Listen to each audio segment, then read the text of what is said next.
Hello, hello, hello. Dear students, today we are going to start what happens when metal react with acid. Metal जब acid के साथ reaction करेगा तो क्या होगा? एसिड किसको कहते हैं? Acid which gives hydrogen ion. So you have already learned that metals react with acid to give a salt and hydrogen gas. अब यह आपको याद करना है कि जब भी मेटल एसिड के साथ, एसिड HCl है, H2SO4 है, उसके साथ जब भी रिएक्शन करेगा तो आपका साल्ट बनेगा और हाइड्रोजन गैस निकलेगी. यहाँ पे देखिए शॉर्टकट में दिया है metal plus dilute acid equal salt बनाया और hydrogen gas. But do all metals react in the same manner? क्या सभी मेटल इसी मैनर पे रिएक्ट करते हैं, इसी तरीके से करते हैं? Let's find out. आइए पता लगाते हैं. Collect all the metal samples except sodium and potassium again.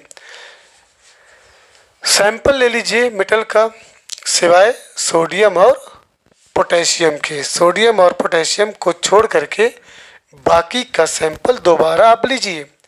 If the samples are tarnished, अगर सैंपल टार्निश्ड है मतलब कुछ मैला कुचैला हो, ख़राब हो, कुछ दाग धब्बा हो, निशान हो, ठीक है, तो रब देम, उनको रगड़ लीजिए. रगड़ करके क्लीन साफ कर लीजिए कि विथ सैंड पेपर, बालू पेपर से उसको रगड़ करके साफ कर लीजिए. Question don't take sodium and potassium. ठीक है, एहतियात, सावधान रखिए, सावधान रहिए. सोडियम और पोटेशियम, सोडियम का सिंबल Na, पोटेशियम का सिंबल K. ठीक है, इसको न लीजिए, हाथ में से न लीजिए. As they react vigorously even with cold water, क्योंकि ये ठंडे पानी से भी बहुत तेज़ रिएक्शन करता है. Put the sample separately in test tube से. ठीक है, जो भी सैंपल्स है उसको अलग अलग टेस्ट ट्यूब्स में रखिए. कंटेनिंग डाइल्यूट हाइड्रोक्लोरिक एसिड, और उस टेस्ट ट्यूब में क्या होना चाहिए? HCl होना चाहिए, हाइड्रोक्लोरिक एसिड होने चाहिए. Suspend thermometers in the test tube से सो दैट देयर बल्ब से are dipped in the acid. उसके बाद थर्मामीटर को सस्पेंड, लटका दीजिए, उसमें डुबो दीजिए टेस्ट ट्यूब के अंदर. सो दैट, ताकि देयर बल्ब से, उनका जो लोअर पार्ट होता है, शाइनिंग जो पार्ट होता है, बल्ब जिसको बोलते हैं, वो dipped in the acid, acid में पूरी तरह से डूबा रहे. Observe the rate of formation of bubbles carefully. अब जो बहुत सावधान होकर के, सावधानी पूर्वक जो बबल का फॉर्मेशन हो रहा है उसके रेट पे गौर करिए. रेट मतलब किस दर से, किस रफ्तार से बबलिंग हो रही है, उस पे केयरफुली ऑब्जर्व करिए. विच मेटल्स रिएक्टेड विगोरसली, कौन मेटल तेज़ी से हाइड्रोक्लोरिक एसिड के साथ रिएक्शन करता है. उसके बाद with which metal did you record the highest temperature, किस मेटल के साथ आपने रिकॉर्ड में रखा है कि हाईएस्ट टेम्परेचर, इसका टेम्परेचर सबसे हाईएस्ट है. Arrange the metals in the decreasing order of reactivity with dilute acid. फिर उन मेटल को डिक्रीजिंग ऑर्डर, उनकी जो रिएक्टिविटी है डाइल्यूट एसिड के साथ जो क्रिया करने की जो क्षमता है, उसको घटते क्रम में आप लिखिए कि फास्ट रिएक्शन किसके साथ. ठीक है, फास्ट रिएक्टिव कौन एलिमेंट, उसको पहले लिखिए. फिर उसके बाद सबसे लास्ट में जो सबसे लीस्ट रिएक्टिव एलिमेंट है उसको रखिए. Right equations for the reactions of magnesium, aluminium, zinc and iron with dilute hydrochloric acid. फिर उसके बाद इक्वेशन को भी लिखिए. जो रिएक्शन हुआ है magnesium, aluminium, zinc, magnesium, aluminium, zinc, ये क्या है? मेटल्स हैं. इनका जो रिएक्शन आप डाइल्यूट हाइड्रोक्लोरिक एसिड के साथ किए हैं, उन का आप रिएक्शन भी लिखिए। Hydrogen gas is not evolved. अब यहाँ पे देखिए मोस्ट इम्पॉर्टेंट पॉइंट है, ये हो गया था क्या जी? लग रहा रिपीट हुआ कई जगह। Hydrogen gas is not evolved when a metal, ये आपको याद रखना है, metal react with nitric acid HNO3, nitric acid HNO3 nitric acid. तो हाइड्रोजन गैस नहीं निकलती है जब मेटल किसके साथ रिएक्ट करता है?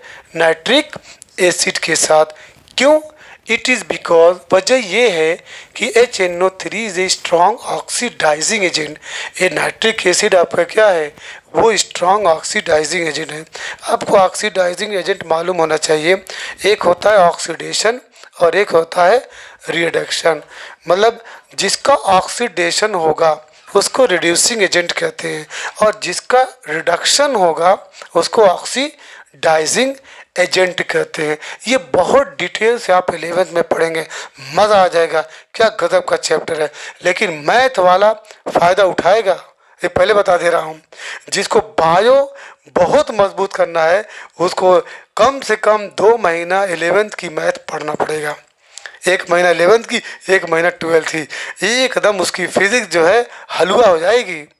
ठीक है, अगर 10वीं तक मैथ के बाद जब उसमें नीट में घुसता है तो फिजिक्स उसके लिए पहाड़ हो जाता है। इसलिए I request every student after completing the examination of, ठीक है, 10th क्लास, ये आफ्टर 10 days और 15 days और 5 days ही और she must pay attention to learn mathematics related to 11th and 12th। उसके बाद आप बहुत तेज़ी से, क्या नाम है, कोई भी कंपटीशन बीट कर जाएंगे।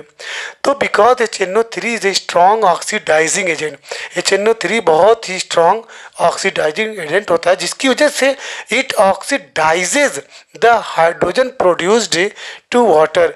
तो ये H2 को क्या कर देता है? ऑक्सीडाइज्ड कर देता है। ये आप आंसर लिख देंगे, पूरा नंबर मिल जाएगा। and itself gets reduced to any of the nitrogen oxide, और खुद जो है रिड्यूस हो जाता है to any of the nitrogen oxide. Nitrogen oxide में N2O है, NO है, नाइट्रस ऑक्साइड, नाइट्रिक ऑक्साइड, इसमें किसी में वो रिड्यूस हो जाता है। But magnesium and manganese react with very dilute HNO3 to evolve H2 gas. लेकिन जो मैग्नीशियम है और मैग्नीज है, देखिए मैग्नीशियम का Mg और मैग्नीज का Mn, ये ध्यान देना, कन्फ्यूज़न हो सकता है। तो मैग्नीशियम और मैग्नीज ये react with very dilute HNO3, ये जो है रिएक्ट करते हैं बहुत ही डाइल्यूट नाइट्रिक एसिड के साथ टू इवॉल्व, जिसकी वजह से वो हाइड्रोजन गैस देता है। You must have observed in activity 3.11 that the rate of formation of bubbles was the fastest in the case of magnesium. आपने एक्टिविटी 3.11 में ठीक है देखा था कि जो rate of formation of bubbles है, बबल के जो बनने की रफ्तार है, जो दर है, वो सबसे ज़्यादा किस केस में था? मैग्नीशियम के केस में। The reaction was also the most exothermic in this case. The reactivity decreases in the order magnesium, aluminium, zinc, Fe, यानी मैग्नीशियम ग्रेटर है किससे? एल्युमिनियम से, एल्युमिनियम ग्रेटर है किससे? जिंक से, जिंक ग्रेटर है किससे? Fe से। कुल मिला जुला के मैग्नीशियम सबसे स्ट्रांग है। ठीक है, तो यहाँ पे द रिएक्टिविटी डिक्रीजेज, ये रिएक्टिविटी घटती जाती है इन द ऑर्डर, इस ऑर्डर में रिएक्टिविटी घटती। जब आप इलेक्ट्रोकेमिकल सीरीज देखेंगे तो हाइड्रोजन से जितने ऊपर हैं, हाइड्रोजन से जितने ऊपर जाएंगे वो सबसे रिएक्टिव है, हाईएस्ट रिएक्टिव एलिमेंट होता है। यही वजह है कि ऊपर वाला अपने से नीचे वाले एलिमेंट को उसके सॉल्यूशन से उसको डिस्प्लेस कर देता है। देखिए आजकल उनका चैप्टर यही चल रहा है रेहान का, ठीक है, कि आखिर वो नीला रंग का क्यों दिखाई देता है, ठीक है, वो क्यों इसको विस्थापित कर देता है, डिस्प्लेस कर देता है। उसकी वजह यह है कि अभी इलेक्ट्रोकेमिकल सीरीज नीचे आएगी, अपने से ऊपर वाला जो भी एलिमेंट है, तत्व, नीचे वाले को उसके सॉल्यूशन से हटा देता है। जैसे आपने देखा था ZnH2SO4, याद है, Zn प्लस H2SO4, इसमें क्या बना, जिंक सल्फेट बना था प्लस H2O। इसने क्या नाम है, हाइड्रोजन को डिस्प्लेस कर दिया, क्योंकि Zn जो है इलेक्ट्रोकेमिकल सीरीज में इससे हाइड्रोजन से ऊपर है। क्लियर। तो जो हाइड्रोजन से ऊपर रहेगा वो उसको उसके सॉल्यूशन से उसकी पोजीशन से हटा के दूर कर देगा। देखो H2 इसके साथ जुड़ा था, इसको हटा के इधर कर दिया और खुद जाके इसके साथ ज्वाइन हो गया। तो यो यहाँ पे in the case of copper no bubbles were seen, copper के केस में कोई बबल देखने को नहीं मिलता। And the temperature also remained unchange, और टेम्परेचर भी क्या नाम अनचेंज्ड रहता है। This shows that copper doesn't react with dilute HCl, ये शो करता है कि कॉपर जो है HCl से कोई रिएक्शन नहीं करता, क्योंकि इसका स्थान नीचे है। How do metals react with solution of other metal, कैसे मेटल जो है वो दूसरे मेटल के सॉल्यूशन के साथ रिएक्ट करता है। एक्टिविटी 3.12 है, take a clean wire of copper and an iron nail, एक कॉपर और आयरन नेल के वायर को ले करके क्या कर दीजिए, व्हाट, टेक अ क्लीन, लीजिए, क्या लेना है, एक वायर लेना है एकदम साफ सुथरा, किसका, कॉपर का, एंड आयरन, एक आयरन नेल भी ले लीजिए। पुट द कॉपर वायर को रखिए in a solution of iron sulphate में। आयरन सल्फेट का फार्मूला क्या है, Fe2SO, FeSO4 भी बोल सकते हो। तो put the copper wire in a solution of iron sulphate and the iron nail in a solution of copper sulphate. अब देखो कॉपर वायर को रखना है, कॉपर वायर किस में रखना है, आयरन सल्फेट में यानी FeSO4 में, और आयरन को रखना है कॉपर सल्फेट में। ठीक है। Record your observation after 20 minute, 20 minute के बाद आपका जो तजर्बा है, आपने जो देखा है उसको लिखिए।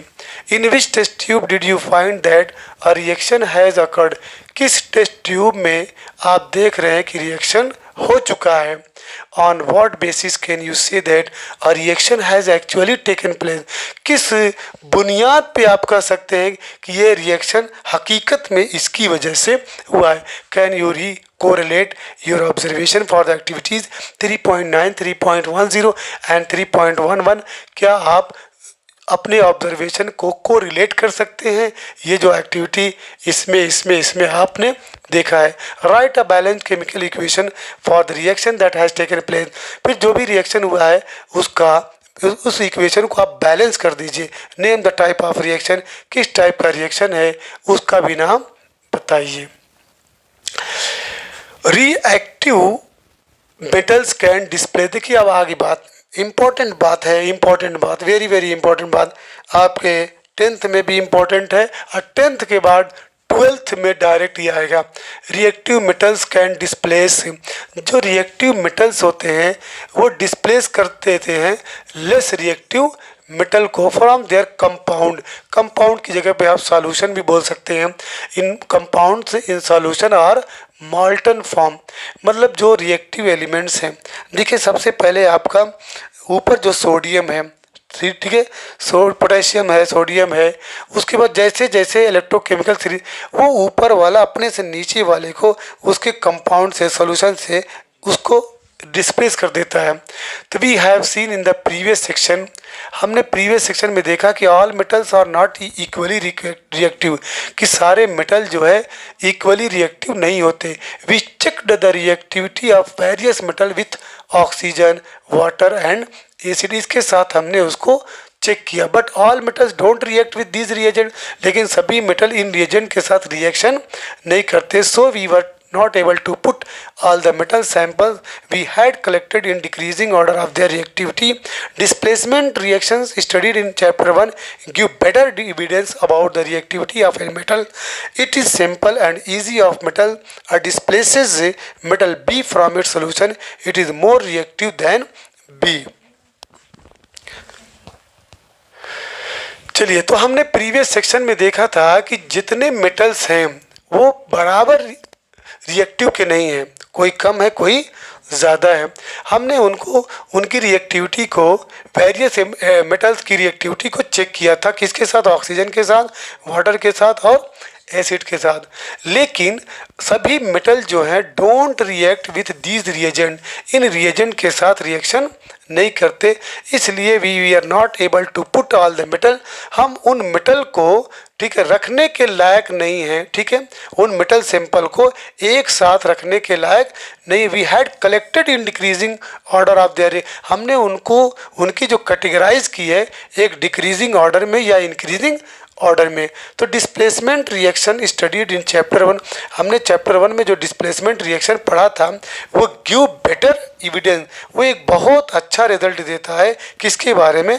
About the reactivity of metal, कि कौन मेटल ज़्यादा रिएक्टिव है, कौन लेस रिएक्टिव है। It is simple and easy of metal A displaces. अब यहाँ पे देखिए एक फार्मूला है कि metal A plus salt solution of B, salt solution of A plus metal B, which metal? Copper or iron? Copper or iron is more reactive according to your observation in activity 3.12। Copper या iron, इसमें कौन सबसे ज़्यादा reactive है? ये देखिए reactivity series है, ठीक है, इलेक्ट्रोकेमिकल सीरीज। सबसे पहले पोटेशियम है, सोडियम है, calcium, magnesium, aluminium, zinc, iron, ठीक है, पीबी लेड है।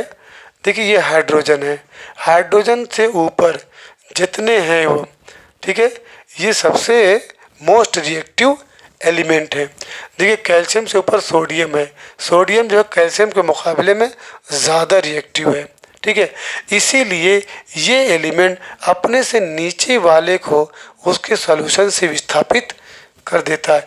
इसीलिए आप देखें तो जो Zn था ना, Zn और H2SO4 आ रहा था ना, ऊपर है ना, इसीलिए कॉपर देखे नीचे, ये रिएक्शन नहीं करता। Most reactive reactivity series, least reactive. जैसे जैसे ऊपर बढ़ेंगे एलिमेंट की जो रिएक्टिविटी है बढ़ता जाएगा, यानी सबसे ऊपर पोटेशियम है, जैसे जैसे नीचे जाएंगे वो लेस रिएक्टिव होता जाएगा। क्लियर? अब यहाँ पे क्वेश्चंस है, वाई इज सोडियम, हो गया ना, कुछ छोड़ा नहीं ना इसमें। यहाँ पे the reactivity series is a list of metals arranged in the order of their decreasing activity. After performing displacement experiment activities 1.9 and 3.12 the following series table 3.2 known as the reactivity और एक्टिविटी सीरीज। चाहे इसका नाम reactivity बोलिए चाहे activity series.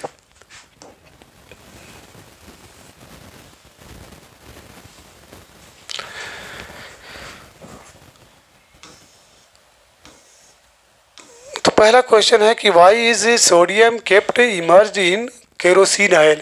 हम sodium को kerosene oil के अंदर क्यों रखते हैं? क्यों? Because sodium is highly reactive element. अगर इसको केरोसिन ऑयल के अलावा रखेंगे, ऑक्सीजन रखेंगे, तो ये बहुत तेज़ी से ऑक्सीजन के साथ रिएक्शन कर जाएगा और आग लगने का डर भी बना रहेगा। This is the reason sodium kept immerse in kerosene oil. फिर दूसरा है right equation for the reactions of iron with steam. Iron का रिएक्शन कराना है स्टीम के साथ, H2O के साथ। कैल्शियम एंड पोटेशियम, कैल्शियम और पोटेशियम का भी रिएक्शन कराइए, किससे? वाटर के साथ। क्लियर? कुल कितने क्वेश्चंस हैं? 5।